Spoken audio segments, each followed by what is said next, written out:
Ça, c'est Zhu Xing. C'est un illustrateur chinois qui m'a toujours fasciné grâce à sa maîtrise des couleurs et des lumières. Il arrive à rendre des illustrations mignonnes par un procédé souvent associé à l'inverse, comme les proportions semi-réalistes ou des couleurs désaturées par exemple. Je me suis donc demandé comment est-ce que je pouvais répliquer ça, et j'ai décomposé le processus en plusieurs étapes.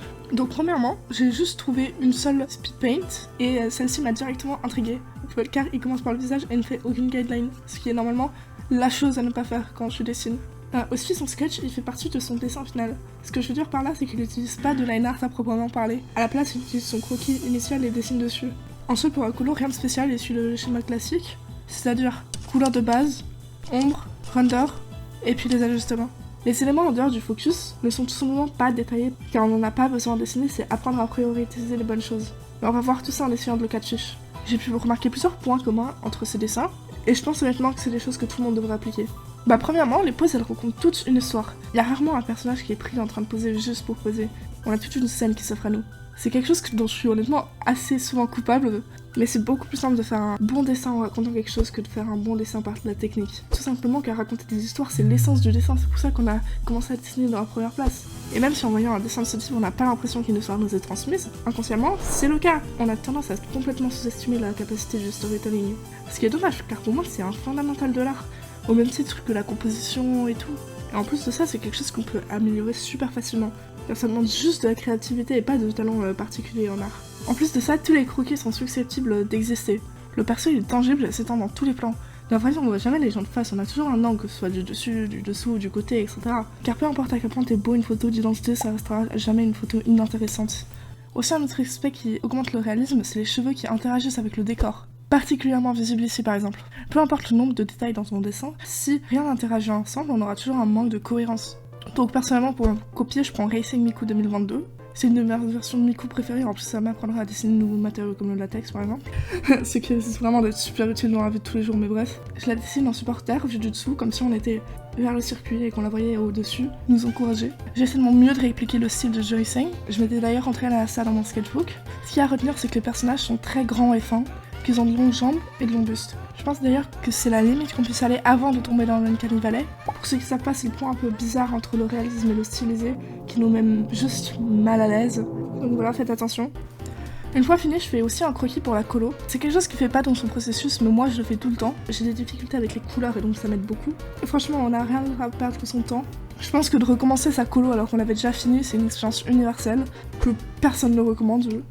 Donc ça permet d'éviter ça. Ce qui saute directement aux yeux dans son style, c'est le haut niveau de contraste.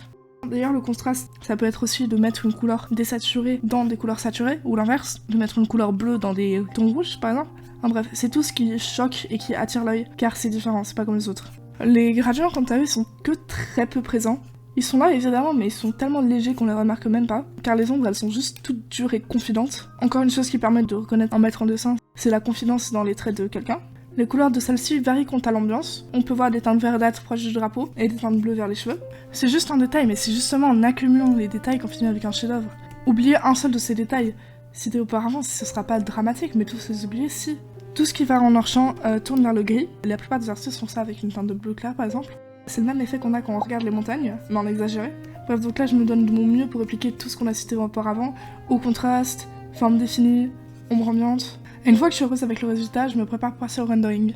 C'est l'étape la plus simple, mais la plus chronophage en même temps. J'ai eu énormément de mal à render les habits aussi. Ça m'a pris des jours. Ça me fait tellement bizarre de dessiner sans line art, ça s'approche beaucoup plus de la peinture que du dessin. Mais c'est bien, ça me fait sortir de ma zone de confort. Au niveau des brushes, j'en utilise que 3. À un moment, je pensais que juste avoir des bons brushes, ça allait me faire glow up en dessin. Du coup, je passais tellement de temps à chercher des bons brushes de juste m'entraîner à dessiner. Je rajoute des teintes bleues dans les ombres et des teintes oranges dans les transitions.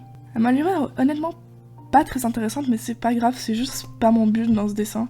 Je vais pas me mentir, mes illustrations c'est plus un type fast-food. Et mettre une quantité de détails incroyable, ça va juste faire fuir les gens. Les dessins sur internet, maintenant on les consomme en quelques secondes.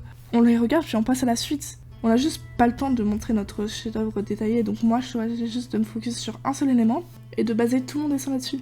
Par exemple, regardez cet illustrateur, il s'appelle Chan, il est coréen. Il peut faire des dingueries détaillées comme ça. Mais tout ce qu'il poste sur les réseaux sociaux, ça ressemble à ça. Simplement parce que c'est ce qui fonctionne sur les réseaux sociaux. Les gens, ils veulent pas avoir un chef-d'œuvre, ils veulent juste avoir quelque chose qui peut être consommé rapidement et qui est agréable pour les yeux. Je dis pas de faire comme ça, mais si un jour vous voulez vraiment avoir une communauté sur les réseaux sociaux, il faudra envisager à faire une chose de ce style. Je change les cheveux pour les faire se déposer sur le sol. On va voir quelque chose de style dans beaucoup de dessins de Joyce. Personnellement, j'avais déjà mon drapeau qui était en mouvement et je trouvais que faire les cheveux en mouvement aussi, ça faisait juste trop. On en revient encore une fois au niveau de détail. Donc je suis très contente, mes yeux ils ressortent énormément, ça me fait super plaisir. J'approche la couleur de la peau sur les cheveux pour faire un effet de transparence. Je sais pas pourquoi ça me plaît autant, mais ça me plaît. Si vous dessinez non professionnellement, ne vous attardez surtout pas sur les détails. Je pourrais faire un chef-d'œuvre en passant 30 heures à peaufiner chaque partie, mais je le fais tout simplement pas, parce que je sais que je gagnerais beaucoup plus à faire 6 dessins de 5 heures que de faire un dessin de 30 heures. Je privilégie toujours l'apprentissage. En mettre pour en 10 minutes mieux qu'un débutant en 100 heures. Bon, j'exagère un peu, mais vous avez l'idée. Mais je me réserve de faire du chef-d'œuvre quand je saurai dessiner, tout simplement. Enchaîner les gros dessins, ça me permet de progresser beaucoup plus vite. Ça permet de perfectionner chacun des fondamentaux de l'art, ce qui est souvent négligé. Et regardez les animés, par exemple, les dessins, ils sont magnifiques, mais pas du tout détaillés, tout simplement parce que les fondamentaux, ils sont respectés. Ajouter des détails, bien évidemment, ça rajoutera un facteur waouh, mais les dessins sont déjà beaux juste parce que les gens savent comment dessiner. Faire des détails, c'est faire un bel emballage. Mais ça sert à rien d'avoir un bel emballage si ton dessin de base, il est pas beau. Pour les éléments polygonaux, comme eux, les ombres et les lumières, elles sous-entendent directement les formes. Il n'y a que très peu de dégradés, regardez ce cube par exemple. Chaque face a une teinte différente. Et de même pour les cheveux, les ombres et les lumières permettent de sous-entendre la chevelure, tous les détails, sans pour autant qu'on ait les dessiner. Parce que dessiner chaque cheveu individuellement, ça donne des vibes de films d'horreur. Et je pense pas que vous voulez dessiner des trucs d'horreur, donc je vous déconseille largement de le faire. Une fois la colo du perso terminée, je passe directement au fond. Ici, j'ai pas trouvé son processus, donc j'y vais au talent. Souvent, dans les dessins avec ce type de configuration, c'est-à-dire un personnage au premier plan, mon œil il lumière complètement le background, mais ça reste super important, car même si au premier abord j'ai pas l'impression qu'il y est, ça sert à l'ambiance, ça sert au mood, faut surtout pas l'enlever. Et bref, j'ai fini cette pièce. Je trouve les studies assez motivantes car on va permettre d'enseigner plein de choses à propos de nos dessins qu'on n'était même pas au courant qu'elles existaient. Faut juste faire gaffe de pas trop se comparer à celui qu'on étudie, parce que bien sûr, on n'aura pas le même niveau et c'est normal. Voyez plus le résultat final comme un bonus, car le vrai bénéfice c'est tout ce qu'on apprend au cours de cette study. Bref, je vous fais des bisous, merci encore pour tous vos retours pour la dernière fois, vous étiez adorables. J'aimerais bien faire plus de vidéos dans ce style pour le futur, je vais essayer de faire une vidéo tutoriel tous les mois. Donnez-moi vos artistes préférés dans le com, et expliquez-moi pourquoi ça m'intéresse réellement. J'aimerais bien qu'on puisse tous se faire découvrir des artistes. Personnellement, au début, j'ai trouvé plein de raisons pour lesquelles j'ai choisi cet artiste, mais honnêtement, c'était juste une excuse pour dessiner Miku. Allez, ciao!